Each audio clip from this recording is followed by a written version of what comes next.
Salam Kamir, kekaguman ilahi mengarah pada iman dan rahmat. Saudara-saudari, kalau bacaan Injilnya tentang roti, wah, pasti renungannya menyenangkan bagi saya. Roti yang turun dari surga. Bahkan Yesus mengatakan manusia tidak hanya makan dari roti saja, tapi juga dari wajik. Ada juga dari tahu goreng. Komplit pokoknya. Injil hari ini bicara tentang roti hidup. Roti yang turun dari surga. Yesus dituntut oleh orang banyak.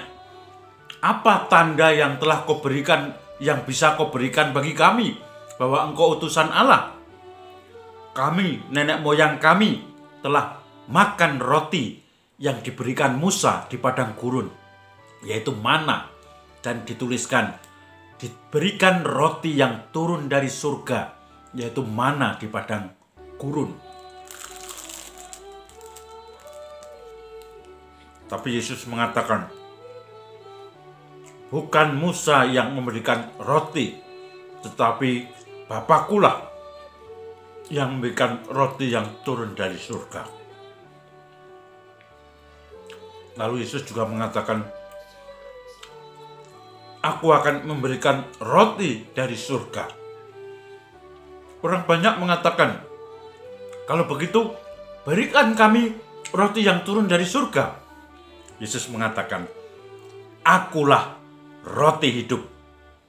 Barang siapa makan roti ini, ia akan hidup selamanya. Dan di lain Injil, di lain tempat, Yesus mengatakan, dagingku benar-benar makanan, darahku benar-benar minuman.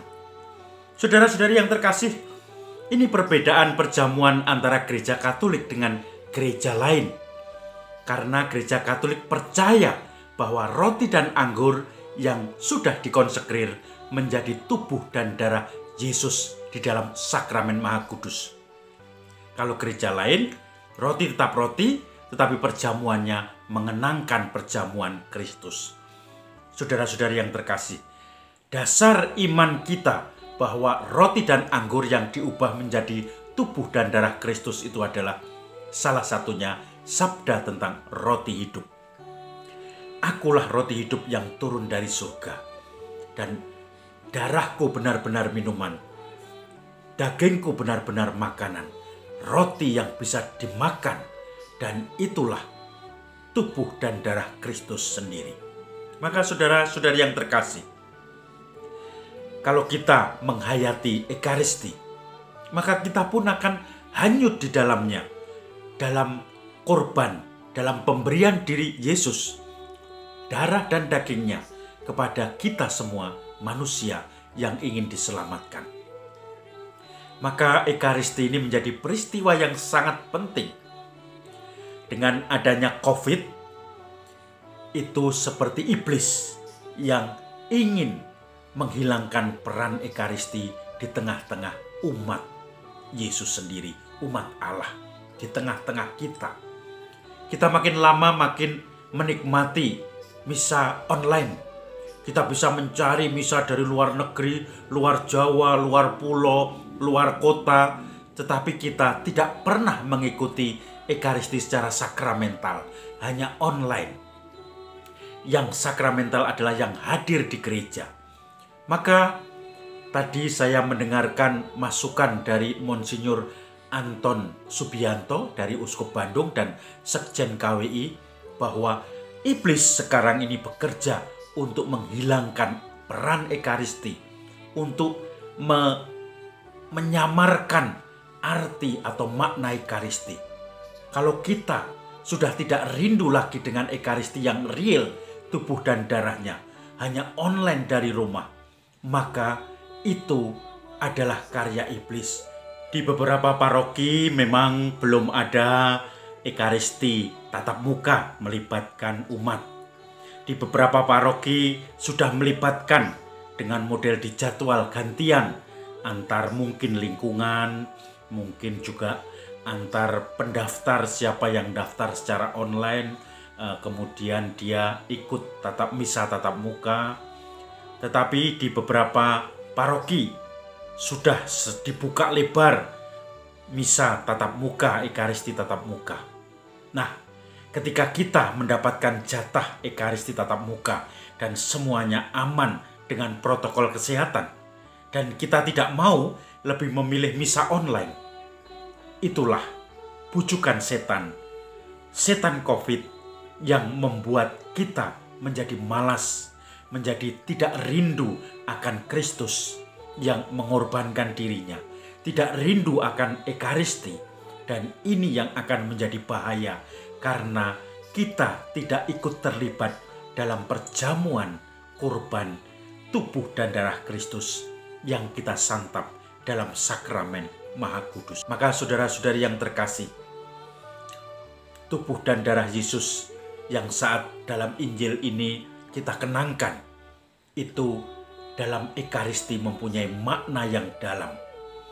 Kalaupun kita terlibat dalam Ekaristi offline atau tatap muka, kita perlu memberikan diri kita sepenuh hati. Kita mencintai Tuhan dengan sepenuh hati, sepenuh budi, akal budi, dan kehendak kita semua. Maka jawaban-jawaban tentu saja dibutuhkan. Sebagai umat beriman yang terlibat, kita pun perlu menjawab, Tuhan sertamu dan sertamu juga.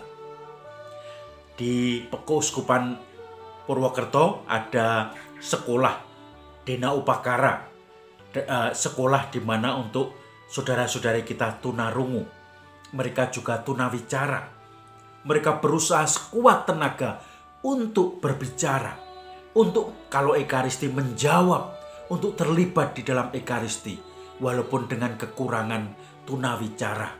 Maka mereka berusaha untuk Tuhan sertamu. Tetapi kita yang normal, kadang-kadang kita malas terlibat, tidak mensyukuri bahwa kita sudah diberi segalanya sempurna, tinggal kita terlibat. Maka saudara-saudari yang terkasih, keterlibatan dalam Ekaristi tidak hanya keterlibatan misa tatap muka, tetapi juga di dalam misa tatap muka itu hati kita penuh di dalamnya. Jawaban-jawaban kita tidak pelit kita berikan. Nyanyi kita, keterlibatan kita, mendoakan atau menyanyikan atau mendaraskan Tuhan kasihanilah kami, kemuliaan, kudus, Bapa kami.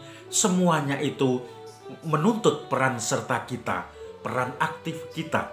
Kalau kita sungguh-sungguh ingin merasakan Yesus, tubuh dan darahnya, roti hidup yang benar-benar menjadi kekuatan bagi kita yang menyelamatkan.